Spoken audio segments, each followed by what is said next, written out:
स्वागत है प्रगति क्लासेस में। आज हम लोग इस वीडियो में नया लेक्चर नया चैप्टर के साथ शुरुआत करने वाले हैं। तो क्लास 10th के इंग्लिश के जो पोएट्री है उसका chapter first dust of snow, तो उसके बारे में जानने वाले हैं आज इस वीडियो में। इसमें सेंट्रल आइडिया, एक्सप्लेनेशन और एक्स्ट्रा बेस क्वेश्चन रहेगा, 3 चीज़ें रहेंगी। और एनसीईआरटी फोल्डर नेक्स्ट वीडियो में कवर करेंगे। तो शायद क्योंकि पीडीएफ में शायद गलत छाप दिया है, तो इसलिए चलिए आइए शुरू करते हैं। ये 4 लाइन की पोएम है और इसका वर्ड मीनिंग है pronunciation, English meaning, Hindi meaning. तो चलिए वर्ड मीनिंग देख लेते हैं फिलहाल के लिए। तो वर्ड मीनिंग क्या है? वे माने मैनर होता है तरीका, सूख सेक हिलाना हो जाएगा हिंदी में, dust of snow small particle of snow बर्फ के कण हो जाएगा, hemlock a poisonous tree with small white flowers, तो इसका हिंदी में हो जाएगा एक धतूरा जो नहीं मतलब जो जहरीला होता है वही, तो ये सफ़ेद फूलों वाला जहरीला वृक्ष। एक्सप्लेनेशन इसका देख लेते हैं, एक्सप्लेनेशन क्या है। तो एक्सप्लेनेशन हो जाएगा इन दिस स्टैंजा, मतलब पोएम का नाम, पोएम में मान लीजिए स्टैंजा, यार कट जा। The poet remember a small incident the change his mood. Once the poet was in a depressed mood and was hopeless. He was standing. It is not clear in the poem whether the poet was standing or passing under a hemlock tree. Suddenly a crow sitting on the tree shook it and some powdery snow from the tree fell on the poet. तो आइए second का जो है, second जो है 4 line की वो भी है, तो देख लीजिए। तो word meaning, word pronunciation, English meaning, Hindi meaning, वही चीज़ें हैं जो ऊपर थी। तो ये है चीज़ें सभी। तो आइए देख लेते हैं क्या है। तो चेंज माने डिफरेंस, परिवर्तन, मूड मेंटल स्टेट, मनोदशा, पार्ट पोर्शन हिस्सा, पोर्शन पार्ट मतलब पोर्शन होता है, पोर्शन माने हिस्सा होता है, र्यूड हेल्ड इन रिग्रेट, खेद। चलिए आइए अब आगे चलते हैं और चलते हैं आगे, फिर एक्सप्लेनेशन सेकंड का देख लेते हैं। सेकंड का एक्सप्लेनेशन देख लेते हैं, यार टिप आ गया, पीडीएफ थोड़ा है। तो explanation: the powdery snow which fell on the poet changed his mood on happiness. Earlier he was depressed and sad. Till now the poet has spent a part of his day in sadness, but now he started feeling refreshed. This incident saved some parts of poet's day which he would have spent in regret. तो आइए अब आगे चलते हैं video के। तो video के आगे में हम सेंट्रल आइडिया देखेंगे। सेंट्रल आइडिया क्या है? तो ये क्वेश्चन पक्का आता है बोर्ड में 4 नंबर में। तो आइए देख लेते हैं। Hemlock tree in the poem that are believed to be a symbol of bad omen. The poetry describes the dark, depressed, and bitter side of nature to present his similar mood. But when the crow shook the hemlock tree and snow particles fell on the poet, his mood uplifted suddenly. Through his poem, we get a message that we should hope for the best even in worst of situations. We must also remember that nature and its objects have the ability to make one happen and some out of hopeless, मतलब hopeless।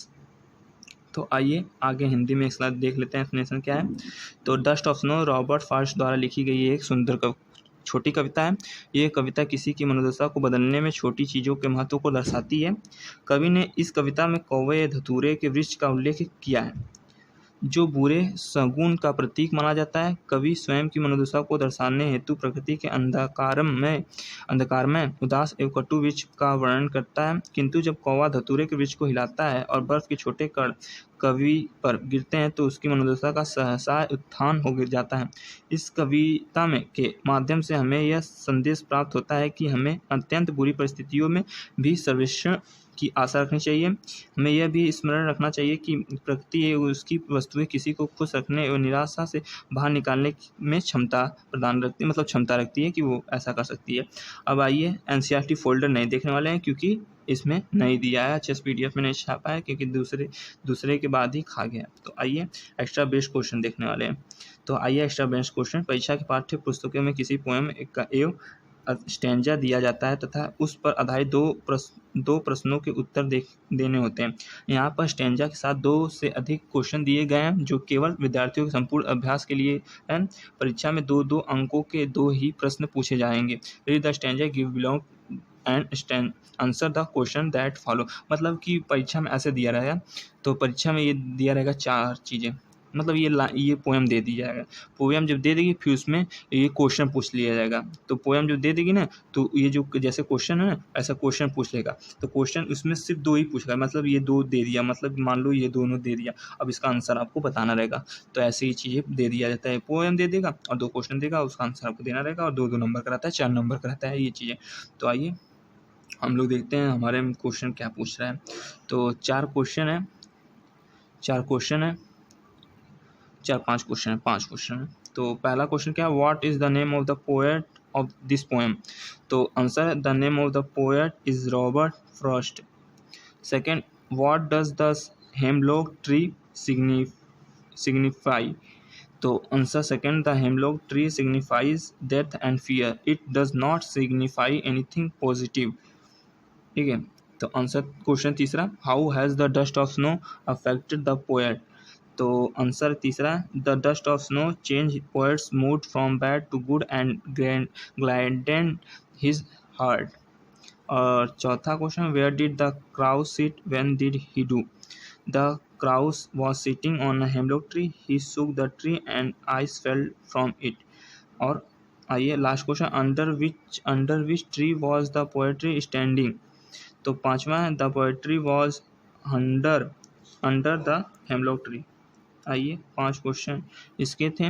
अब ये second का ये है, तो second आइए second देखते हैं, नीचे देखेंगे क्योंकि ये पहला दिख चुका है। तो सेकंड का क्वेश्चन है, यार PDF खुल गया, सेकंड का है, ठीक है। अब इसका आंसर देखेंगे, क्वेश्चन भी देखेंगे, आंसर भी देखेंगे।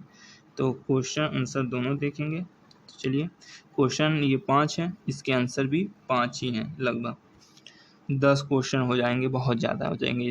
What does the poet try to tell. The poet is trying to suggest that small thing can bring big change in the life and unexpected happiness. ठीक है, छोटी चीज़ें हमारी ज़िंदगी में बहुत बड़ी परिवर्तन ला देती हैं खुशी के साथ, ये चीज़ें हैं। दूसरा, what save some part of the day.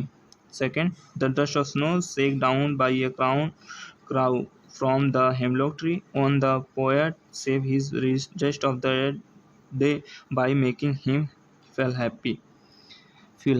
Happy जो होता है फील ही पढ़ लीजिए। How was the poet feeling about his day. तो आंसर तीसरा है, the poet felt sad about his day. Answer चौथा, मतलब क्वेश्चन चौथा, सॉरी, आंसर तो अभी देखेंगे क्वेश्चन के बाद। How did the poet feel from rest of the day. तो इसका आंसर हो जाएगा, the poet felt happy and positive for the rest of the day. और question number 5, what was save from the poet. तो answer हो जाएगा, some part of the day was save from the poet. तो इसका answer ये सब चीज़ें हैं, ठीक है। तो आज की वीडियो में बस इतना ही।